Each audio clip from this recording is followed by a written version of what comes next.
మామయ్య గారండి, ఈరోజు మీ ఫీలింగ్స్ ఎట్లున్నాయి మామయ్య గారు? ఇంత మంచి కోడలు క్లీన్ కార్డ్ ఇచ్చిన తర్వాత ద బిగ్గెస్ట్ అవార్డు నాకు.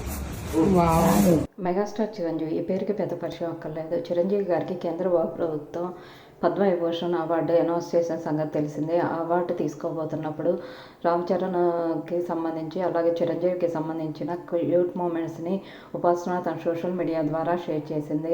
అందరూ కూడా చిరంజీవి గారికి కంగ్రాట్స్ తెలియజేస్తున్నారు. ప్రస్తుతం పద్మవిభూషణ్కి సంబంధించిన ఆ వీడియో ఇప్పుడు నెట్లో వైరల్ అవుతుంది. అవార్డు తీసుకుంటున్న చిరంజీవి గారి చేస్తే చాలా గర్వంగా ఉంది. ఇది మనకు కూడా పద్మవిభూషణ్ అవార్డు వచ్చినందుకు నేను చాలా ఆనందంగా ఉన్నాను.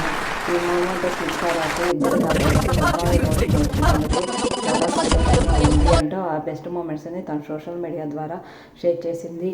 లేటెస్ట్ అప్డేట్ కోసం ఛానల్